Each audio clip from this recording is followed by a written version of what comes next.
With a rich legacy of successful diplomacy, all eyes were on Sharm El Sheikh yesterday as it united global leaders on a historic platform with one clear mission: securing lasting peace in Gaza. The Sharm El Sheikh Peace Summit kicked off at a pivotal moment immediately following the breakthrough ceasefire agreement brokered by Egypt and the US, which finally promises to end the relentless bloodshed in Gaza. This isn't the first major international conference to be held in Sharm El Sheikh. Nestled between the sea and mountains, the resort town has emerged as a premier global hub for dialogue, making it an ideal venue for high-profile gatherings. As global leaders witnessed the signing of the Gaza peace agreement, the Sharm El Sheikh summit signaled the start of a new chapter of peace, not only in Gaza, but across the entire region. I'm Henny Saif. Let's go in depth. And then, of course, we have the host tonight, and I just want to thank you very much. It was a reason we chose Egypt, because you were very helpful, and very, very helpful. Everybody wanted to have this, but we really thought it was appropriate, and you are a great leader.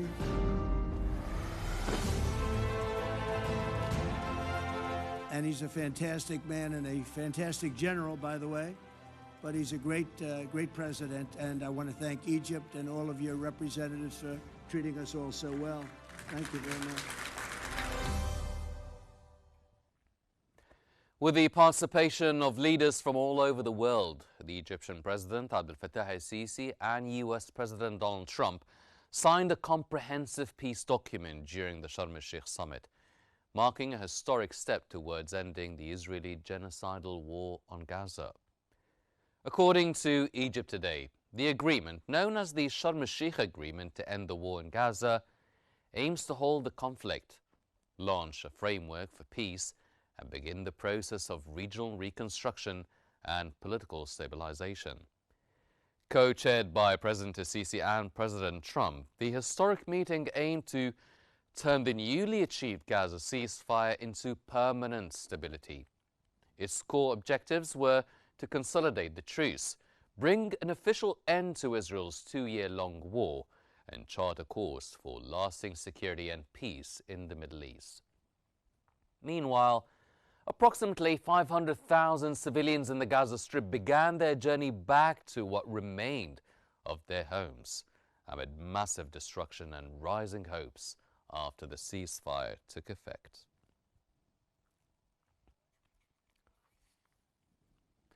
During one of the most important high-level gatherings, Trump declared a beautiful day is rising as he inked the peace agreement in Sharm El Sheikh alongside key partners involved in ending the war in Gaza.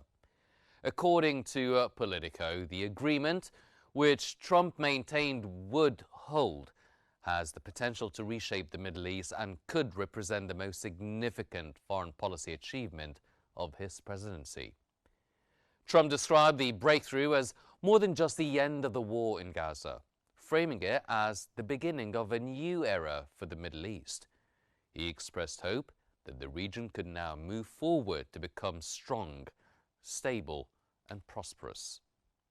The peace ceremony in Sharm El Sheikh marked Trump's second celebratory event of the day, following a triumphal speech at the Knesset. The news outlet added that Trump's tone in the Sharm El Sheikh summit mirrored the exultant mood of his earlier remarks in the Knesset, but reached a broader audience, including world leaders such as British Prime Minister Keir Starmer, German Chancellor Friedrich Merz, and the French President Emmanuel Macron.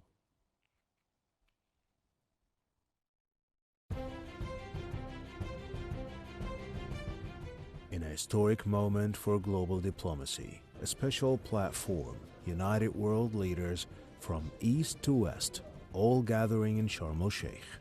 The Sharm El Sheikh Peace Summit brought together world leaders to solidify the recently brokered ceasefire in Gaza, aiming to end the genocidal war and develop a long-term vision to rebuild the devastated Palestinian territory.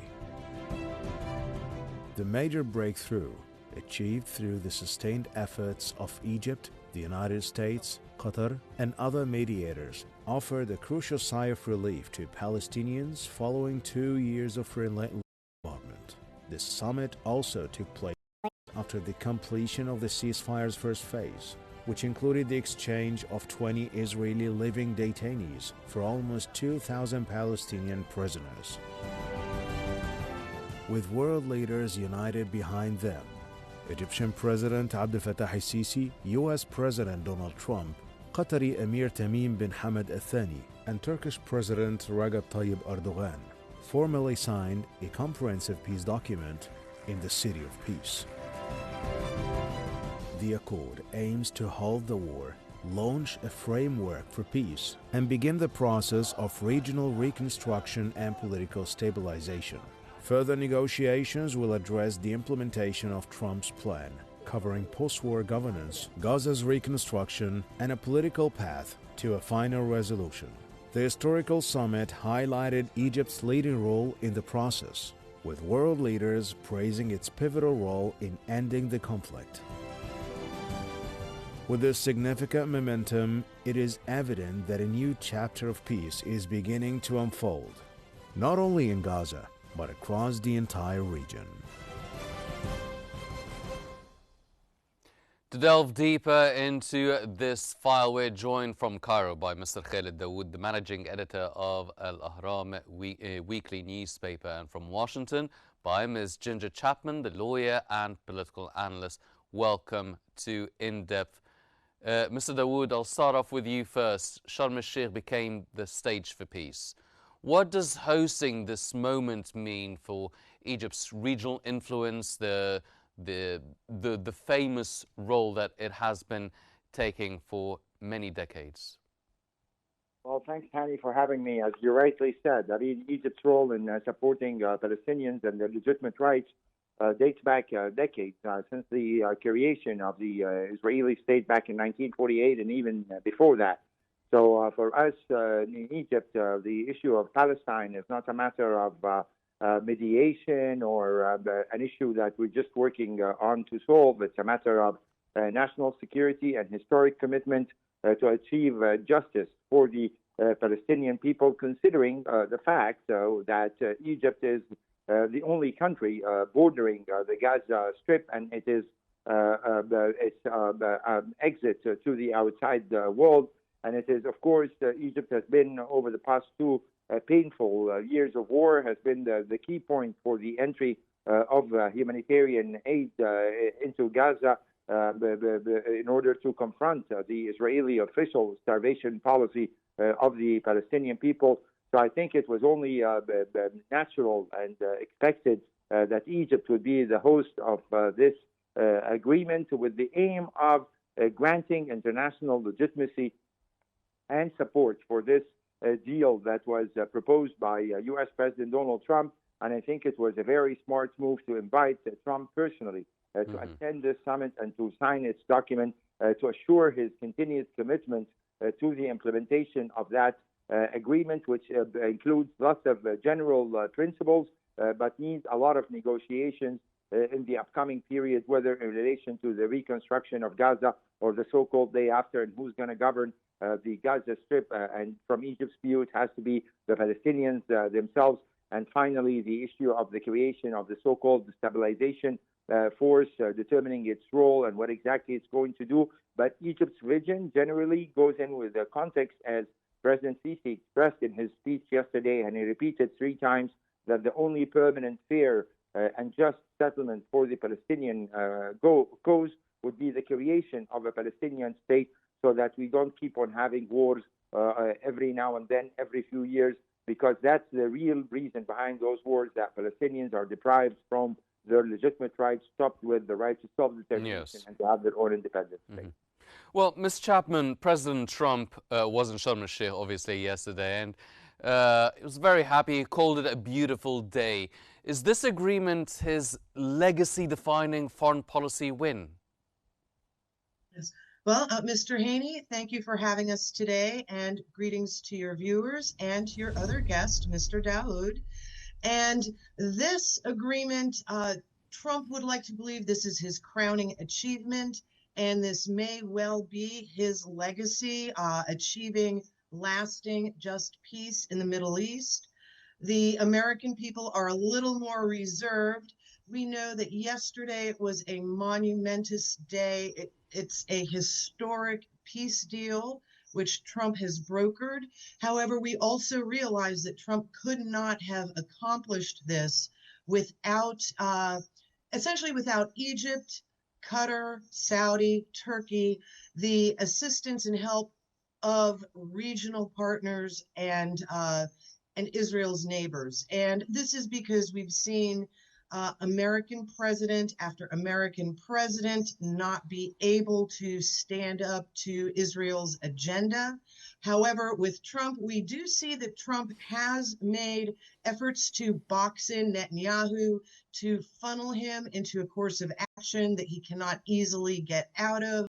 So that has gotten us to this point. And once again, after the bombing in Qatar, in Doha, that was when Trump realized he had to change strategies. He could not do this on his own.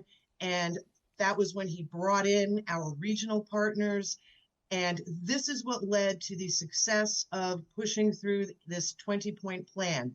Once again, we know this plan is flawed. It's short on details. And we have, we're nearing the completion of phase one.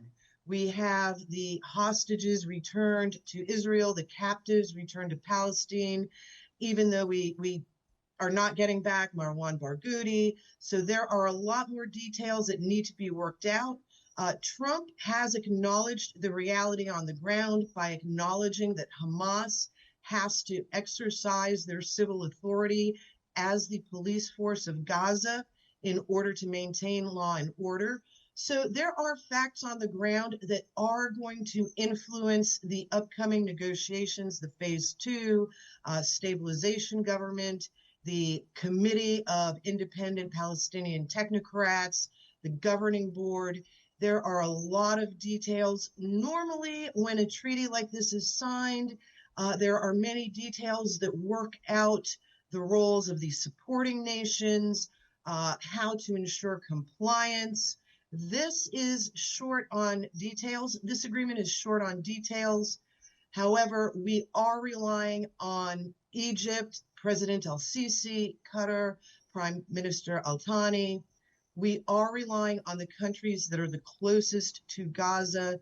Egypt is on the front lines. They have the most at risk.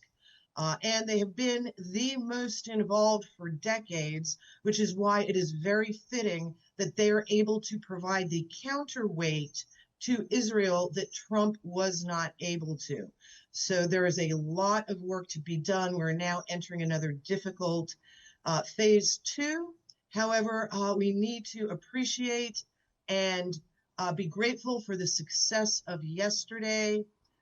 Phase one, the joy of families getting their loved ones returned, and knowing that now we have the most difficult part of the negotiations that lie ahead. The biggest risk is that Trump will get distracted. He will not follow through. He's very big on initial bold statements, and then he falls back. He does not follow through. However, in this instance, Trump also has a lot on the line.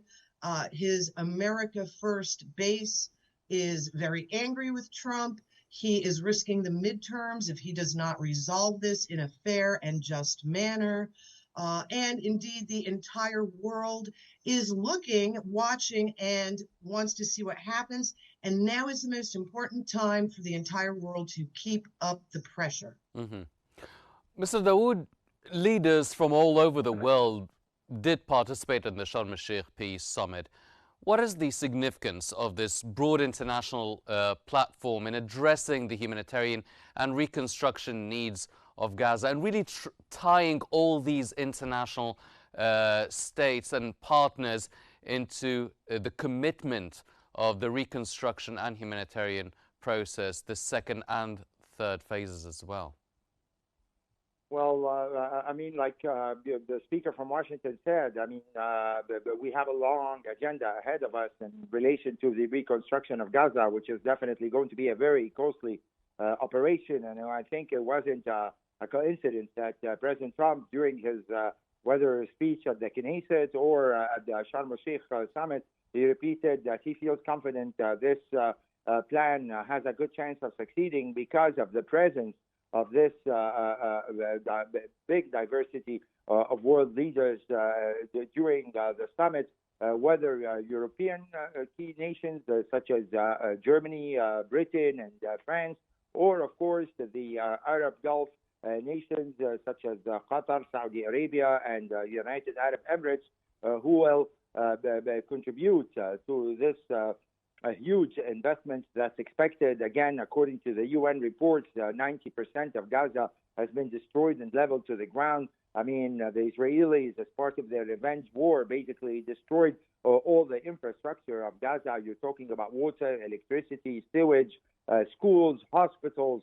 This is all has been destroyed as part of the Israeli war strategy aimed at putting pressure on Hamas to accept its conditions. But again, Hani, let me stress that what was missing from President Trump's particularly speeches yesterday at the Knesset and in Sharm El Sheikh summit, his recognition of the importance of the creation of an independent Palestinian state, which is one of the points, actually, it is unfortunately the last point in his plan, recognizing the Palestinian people's right to self-determination, and there has to be a pathway to statehood, which is a choice of the Palestinian people according to the document. But unfortunately, when he was asked on his way back to Washington after the summit on his position on the two-state solution, he said that he doesn't have a position and that he will wait and see on this matter. While unfortunately, actually, the reality is the need for a Palestinian state has been enshrined in all the peace agreements that's been signed between Israel and the Palestinians back since 1993,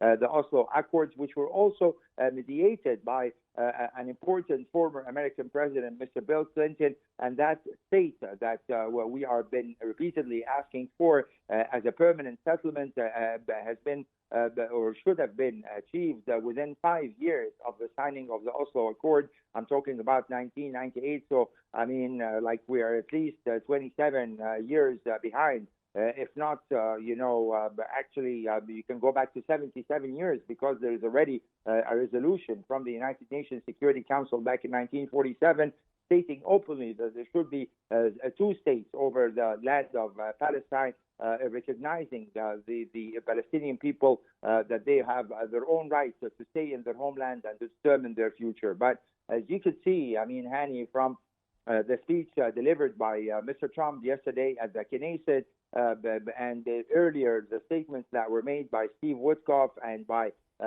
his son-in-law Jared Kushner, that they were speaking like Israeli officials, exactly expressing admiration for the so-called great work of the IDF, saying that without basically the genocide war that the whole world has condemned, it would not have been possible to reach that agreement, while on the other side they failed to recognize whether Trump or Kushner or Mr. Steve Witkoff that the barbarity of the Israeli war and the huge loss of more than 70,000 Palestinians will basically create the seeds for a lot of hatred and distrust in the intentions of the Israeli side, particularly when you have a right-wing fanatic government like the one we have now in Israel. So definitely there is a lot of work to be done on behalf of the Arab countries to convince President Trump on the importance of supporting the two-state solution, as all leaders, except for Trump at Sharm El Sheikh yesterday, stated that this should be the goal. Ms. Chapman, now talking about the work that still needs to be done, now beyond the ceasefire, you've mentioned some very critical details that still need to be figured out and ironed out for this deal, be it the situation of Hamas on the ground, the stabilization process of Gaza. Now, world leaders must address these points following the Sharm El Sheikh summit to ensure lasting peace in the region. How easy or difficult will it prove to be ironing out all these details and also establishing a Palestinian state, the two-state solution, as Mr. Dawood has mentioned? Well, Mr. Daoud is absolutely correct when he raises the point that the two-state solution is of the utmost importance, or a one-state solution where the Palestinians have the right of self-determination and full rights. That is unlikely. So we need the two-state solution, especially after this war of retribution and the massive numbers of Palestinians who have been killed, slaughtered during this war. Tragically, Israel's war of retribution has sown the seeds of revenge. As Mr. Daoud correctly points out, we now have another generation of Palestinians who have lost grandparents, mothers, fathers, brothers, sisters, loved ones. And in order to prevent these seeds of revenge from growing up and harvesting a bitter fruit in the future for Israel, the most important thing is the creation of the two-state solution. The Palestinians need the right of self-determination because they need hope for the future. They need hope that this process will lead to a better life where they have hospitals, jobs, homes, and where they do not have to live in fear of Israeli jets, bombs, missiles, drones, attacks during the night. And indeed, all of Israel's neighbors, Syria, Lebanon, need this assurance. And this is why this upcoming process is of the utmost importance. We have the European nations are now interested in redevelopment. Germany wants to be part of a redevelopment group. We now have nations rushing in. There's an old expression that victory has 1,000 fathers while defeat is an orphan. Well, we have had decades of defeat, no peace in Palestine. Now we have a chance for peace moving forward, and the other nations involved, in particular our Arab partners, are going to be of the utmost importance in speaking up for the rights of the Palestinian, keeping for example, the independent technocrat, the Independent Committee of Palestinian Technocrats. It is going to be very important that these are independent thinkers who are looking out for the interests of the Palestinian people and not mere mouthpieces or lackeys of the Israeli government. We need essentially the clearing of the rubble, the recovering of the bodies buried under the rubble is going to be the most difficult component, and especially while other nations are trying to determine how they can be involved, who is going to pay for the clearing of the rubble, who is going to facilitate distributing the humanitarian aid and the food, while the United Nations and the Red Cross, and in particular the United Nations, are reestablishing humanitarian aid centers. So there are so many details that need to be worked out. The biggest danger, which Americans should realize, when we went into Iraq, we de-Baathified Iraq. We got rid of all the Ba'athist party members. Well, it turned out they were the experienced administrators and bureaucrats of the government. And when we the de-Baathification of Iraq was a big hindrance in getting the governing bodies of Iraq back up and running. So that's what we need to keep in mind. Hamas is the legitimate civil governing authority. They handle the garbage pickup, the police force, administration of agencies. So Hamas, it is critical that Hamas is allowed to participate in phase 2. And the other points of the plan, for example, the reforming or rehabilitation of the Palestinian Authority, Americans view that with suspicion. Anything that looks like reforming a group is suspiciously like re-education, perhaps indoctrination, brainwashing. And the Palestinian people need the right to remember their own history, to establish museums. They need the right to talk about this genocide. So reforming the governing authority, the Palestinian Authority. There are points in this plan that are problematic. The lack of details is a problem with determining timelines and responsibility, accountability, but the lack of details also give us a great deal of flexibility as we work through the details, what needs to be done. And once again, Hamas